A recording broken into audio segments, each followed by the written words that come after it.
Dalam situasi wabah COVID-19 seperti sekarang ini, melintasi jalan-jalan di ibu kota terasa sangat berbeda. Bowong, lengang, lancar di mana-mana. Tetapi ini bukanlah pemandangan jalan ibu kota yang sebenarnya. Semua menjadi berbeda di masa pembatasan sosial berskala besar PSBB.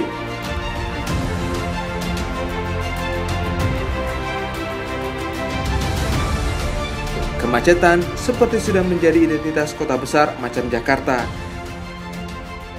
Sejuta harapan dari segudang aktivitas ekonomi yang bergerak di dalamnya membuat pencari peruntungan berdatangan.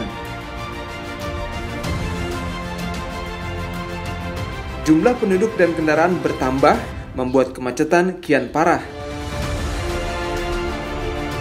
Pertumbuhan kendaraan setiap tahunnya tak sebanding dengan luas jalan di ibu kota. Menghadapi kondisi tersebut, pemerintah tidak hanya tinggal diam. Lantaran kemacetan bisa melumpuhkan perekonomian khususnya di ibu kota.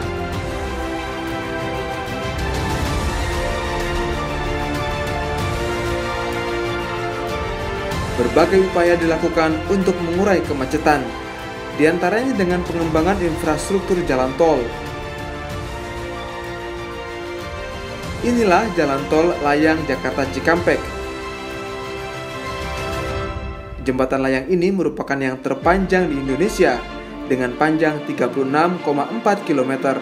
Diharapkan menjadi salah satu solusi kemacetan yang sering terjadi di jalur Jakarta Cikampek. Berdasarkan perhitungan rencana, jalan tol layang Jakarta Cikampek diperkirakan mampu mengurangi kemacetan hingga 30%. Ini termasuk jembatan terpanjang di Indonesia, 36,8 kilo. Ini jembatan semua, ya, elevated, jadi bisa dibilang jembatan terpanjang. Makanya KKJTJ, ya, Komisi Keamanan Terowongan Jalan dan Jembatan Panjang, ini bekerja intensif untuk JAPEX ini. Ya. Alhamdulillah, kalau kita lihat K3-nya, karena saya minta itu rapi. Nah, dengan begitu zero accident, ya, tidak ada fatalitas di sini.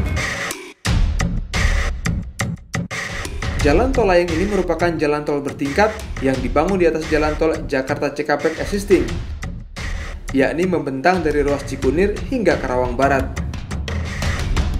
Pembangunan jalan tol Jakarta Cikampek 2 ini termasuk proyek tol yang paling kompleks, lantaran terletak di jalur nadi ekonomi Indonesia, di antaranya melayani kawasan permukiman dan industri yang padat. Sehingga proses pembangunannya harus penuh kehati-hatian di tengah padatnya kendaraan yang melintas.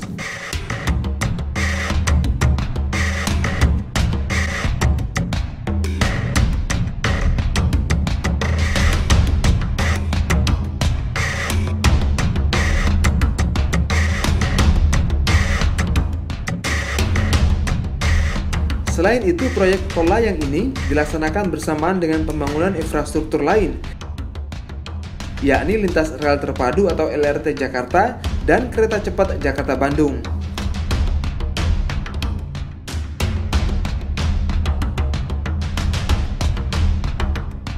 Posisi struktur tol JAPEK 2 didesain seoptimal mungkin, serta tetap memenuhi standar geometrik.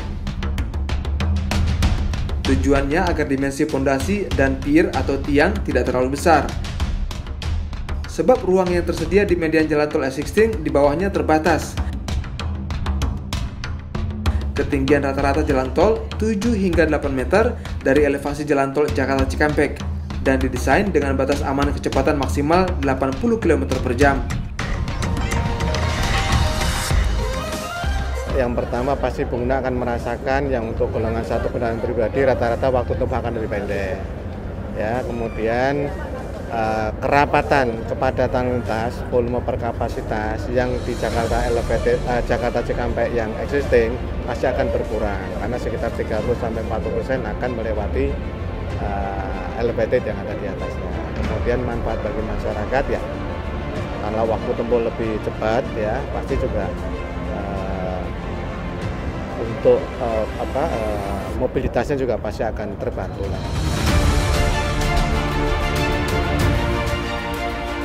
Dengan nilai investasi 16,3 triliun rupiah, tol layang Jakarta Cikampek tidak hanya untuk mendukung kelancaran industri di kawasan Jababeka, melainkan juga diharapkan memperlancar mobilitas masyarakat dalam menjalankan aktivitas sehari-hari, sehingga mampu meningkatkan gerak roda perekonomian.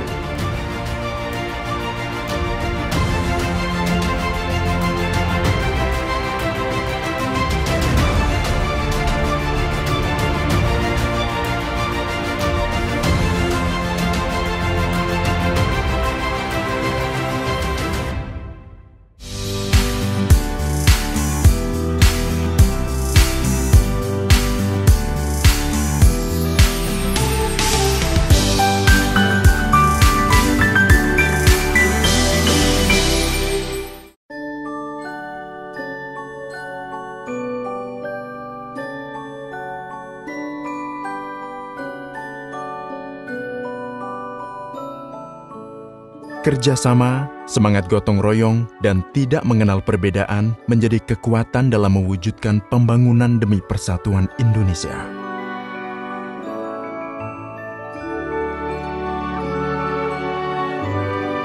Aku dan kamu mungkin berbeda, tetapi kita satu. Indonesia negeri yang damai, keramahan, senyuman, dan sopan santun masyarakatnya selalu menjadi dorongan bagi kami dalam membangun infrastruktur di berbagai pelosok negeri.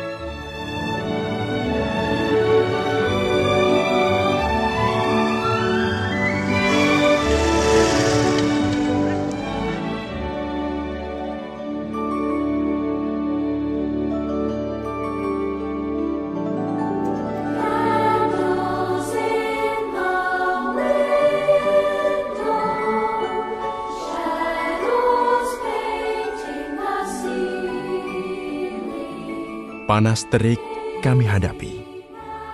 Meski sekujur tubuh harus banjir keringat, tapi ini demi satu tujuan, Indonesia.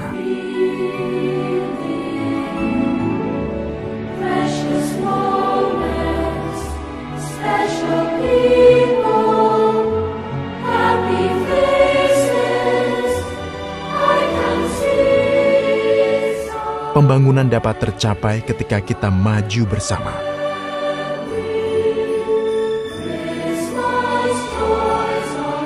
Tujuan dapat terwujud ketika kita bekerja dengan sepenuh hati.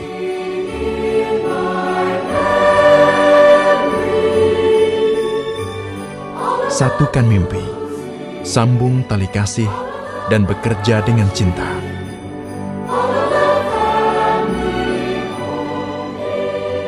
Bekerja keras, dengan cerdas dan ikhlas. Bergerak cepat dengan sigap dan cermat. Bertindak tepat dengan hasil yang bermanfaat.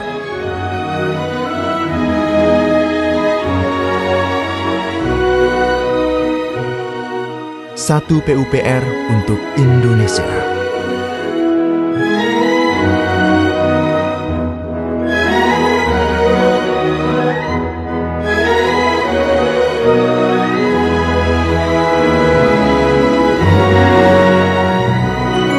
Salam cinta kasih, selamat merayakan Hari Natal 2018.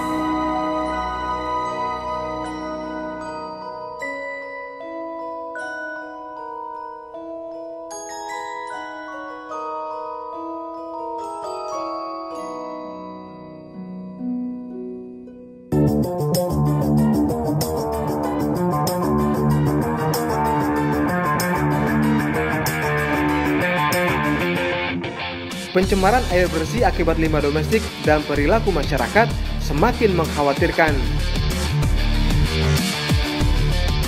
Kementerian Pekerjaan Umum dan Perumahan Rakyat (PUPR) membangun instalasi modern dan mutakhir untuk mengolah limbah. Menjaga sumber air bersih dan lingkungan yang sehat.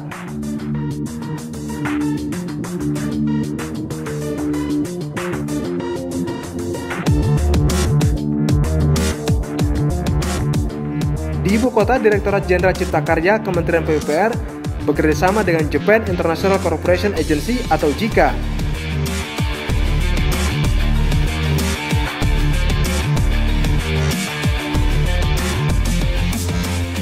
Pemerintah bahkan melakukan upaya penyelamatan air Sungai Citarum, Jawa Barat dari limbah kotoran sapi perah.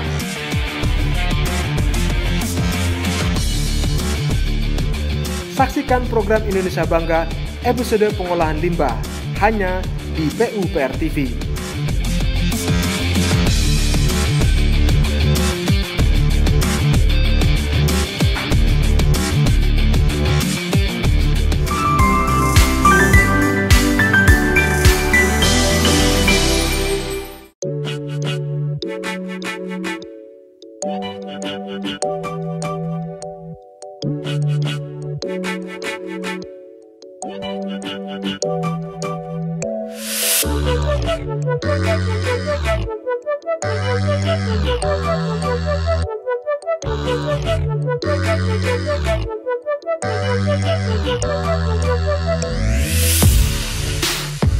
Papua, wilayah timur Indonesia ini memiliki eksotisme keindahan alam yang memesona, hingga tanah Papua dijuluki surganya dunia.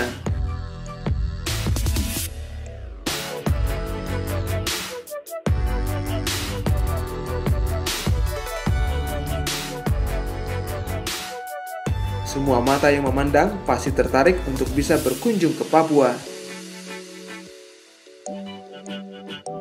Namun siapa sangka, keindahan alam Papua yang eksotis justru menjadi problematika bagi masyarakatnya.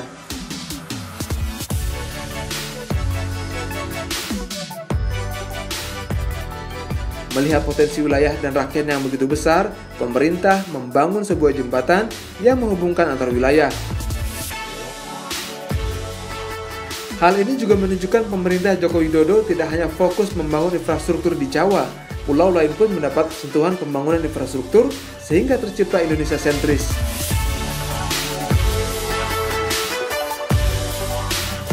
Jembatan Yutefa adalah ikon baru di Papua.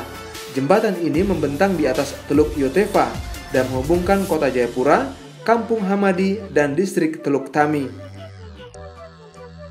Dengan adanya jembatan ini, jarak tempuh kota Jayapura menuju distrik Muara Tami lebih cepat.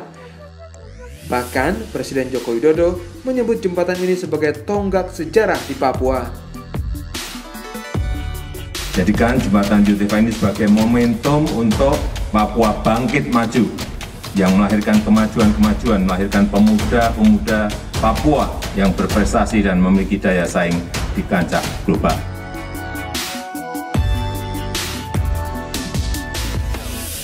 Bagi warga setempat, pembangunan jembatan berwarna merah ini berhasil mengakhiri mimpi panjang mereka.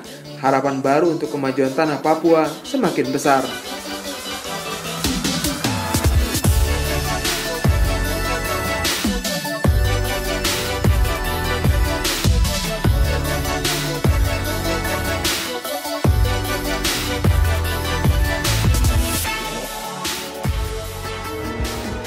Dulu sebelum ada jembatan, memang kesulitan masalah transport. Kami jauh ke kota, jauh sekali. Apalagi dulu kami dayung. Kami sudah menantikan cukup lama, bertahun-tahun. Mulai dari orang tua saya mengharapkan harus ada sebuah akses jembatan yang harus menyeberangi Teluk ini. Uniknya, jembatan ini juga mengantongi 2 rekor dari Museum Rekor Indonesia.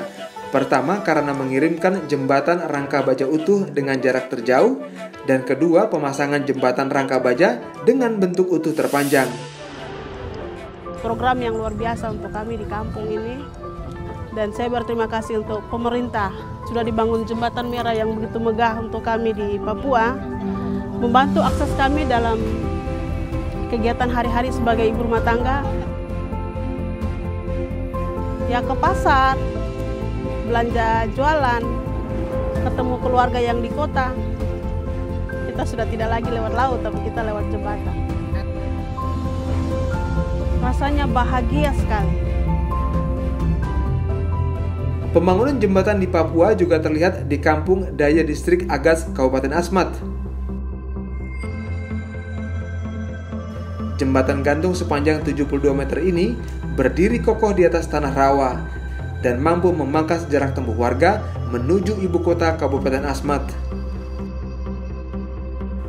Warga sangat antusias atas hadirnya jembatan di wilayah mereka. Kini mereka tak perlu lagi berjalan jauh untuk menuju kota kabupaten.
PKPT mempunyai tugas melaksanakan penelitian dan pengembangan, pengkajian kebijakan dan strategi pengembangan infrastruktur, serta penerapan teknologi hasil penelitian dan pengembangan bidang pekerjaan umum dan perumahan rakyat (PUPR).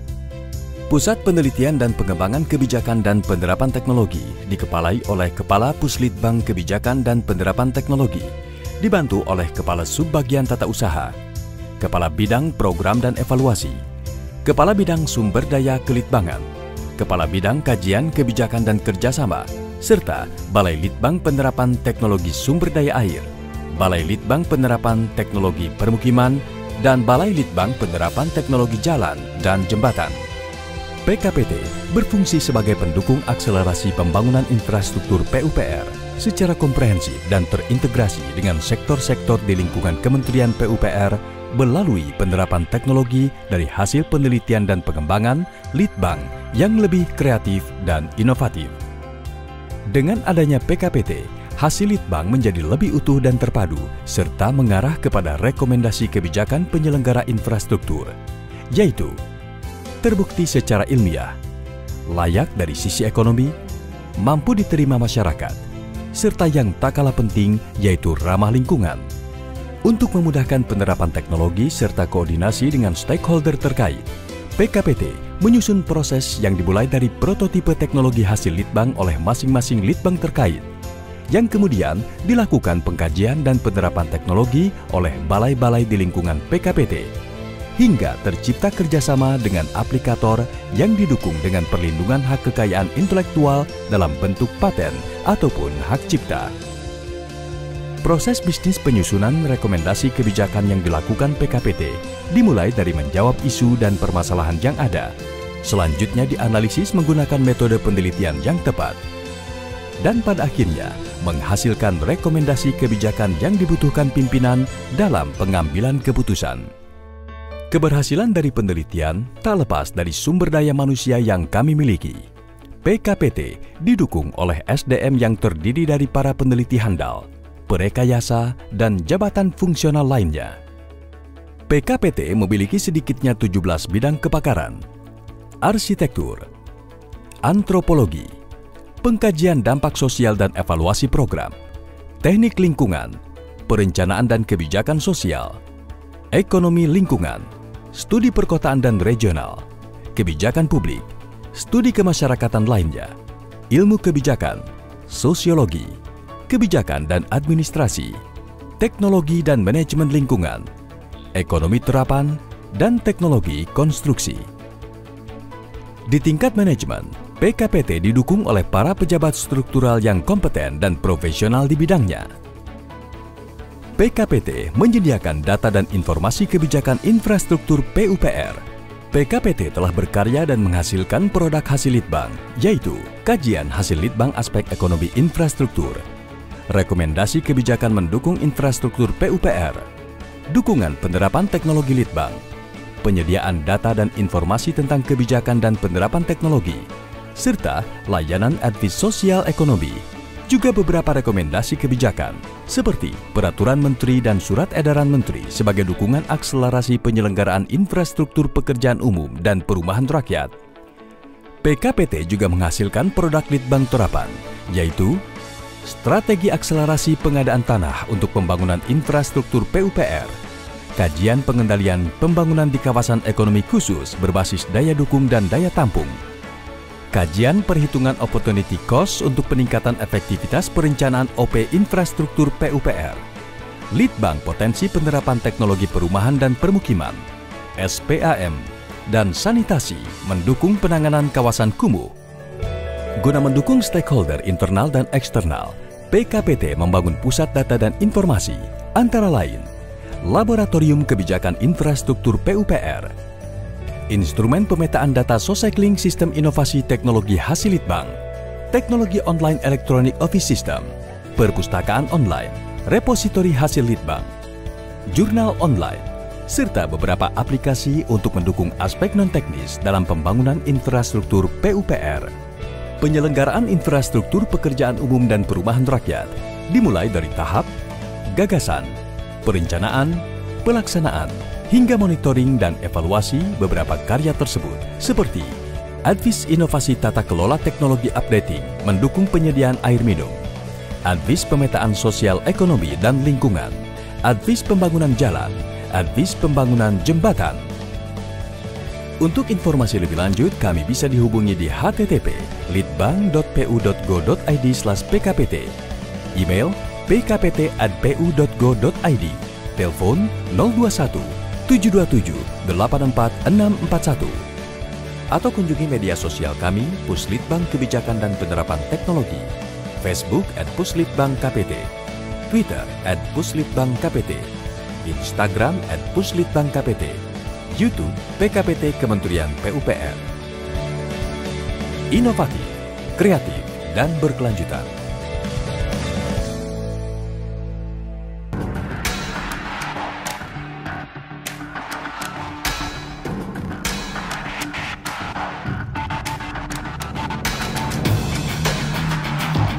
Permukiman kumuh, masalah klasik bagi perkotaan besar di Indonesia.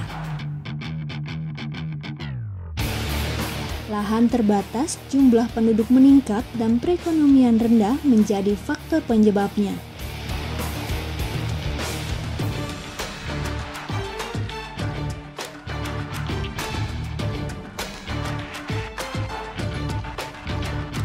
Masyarakat tak mampu berbenah meningkatkan taraf kualitas hidupnya.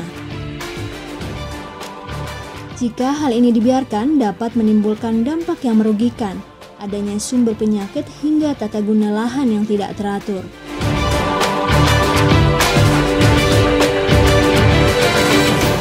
Tapi kini masyarakat tak perlu khawatir lagi.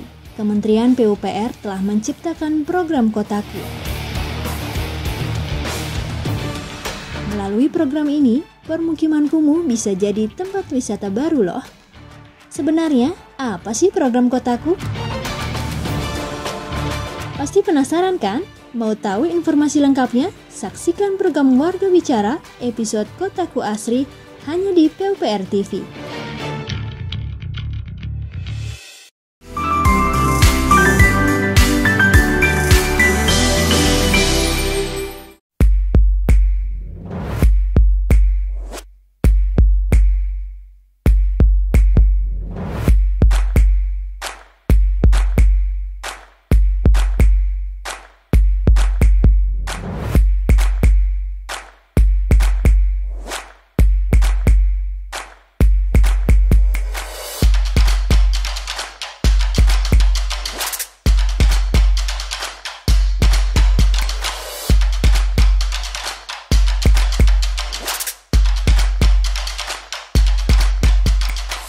Dari Papua kita ke Kalimantan.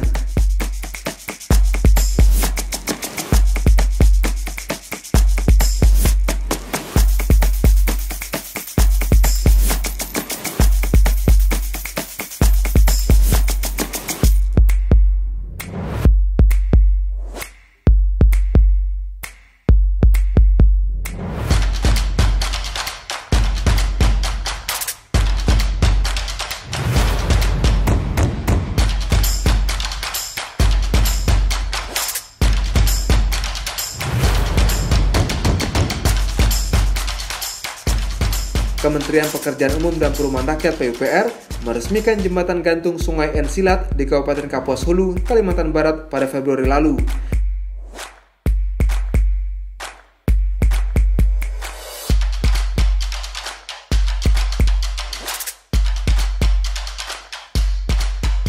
Jembatan ini diklaim sebagai yang terpanjang di Kalimantan Barat, menghubungkan desa terpencil yaitu Nangadangkan dan Lebak Napas.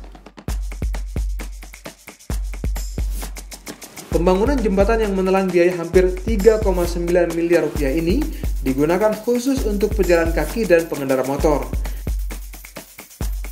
Menteri PUPR menyatakan jika jembatan gantung ini adalah wujud perhatian pemerintah dalam program Indonesia Maju. Basuki juga berjanji akan mengganti jembatan rusak di tanah air. Bahkan Menteri PUPR optimis jembatan gantung akan membuka geliat pertumbuhan sektor ekonomi dari Kalimantan ke Malaysia dan sebaliknya.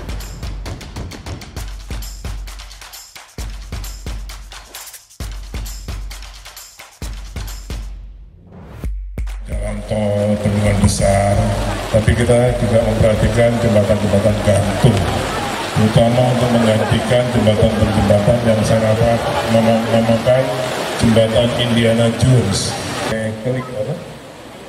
Sungai Kelik kita bangun tahun ini, kita mulai itu juga menciptakan kawasan-kawasan ekonomi di perbatasan. Sehingga tadi sampaikan juga Bupati dari Badau tidak boleh saja bertransaksi dengan Malaysia, tapi sebanyak-banyaknya harus dapat kita tarik ke Indonesia untuk manfaatnya bagi masyarakat Indonesia kita. Jembatan gantung ini dikerjakan oleh Balai Pelaksana Jalan Nasional atau BPJN Wilayah 2 Provinsi Kalimantan Barat di bawah Ditjen Bina Marga Kementerian PUPR.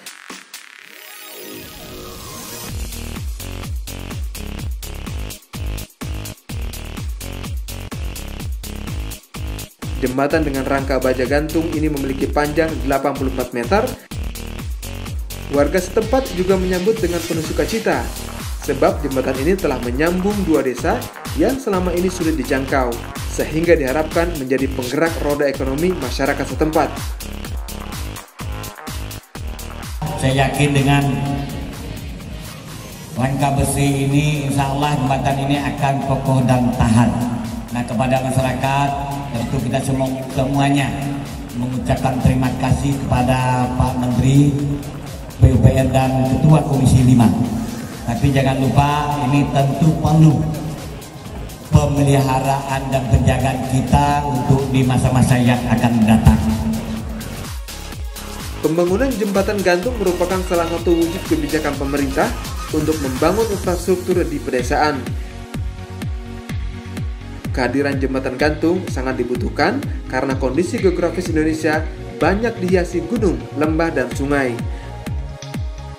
Sehingga dari lokasi tempat tinggal penduduk kini bisa menjangkau berbagai fasilitas pelayanan publik seperti sekolah, pasar, dan kantor pemerintah. Dengan demikian akan terwujud kehidupan masyarakat yang sejahtera serta adil dan makmur.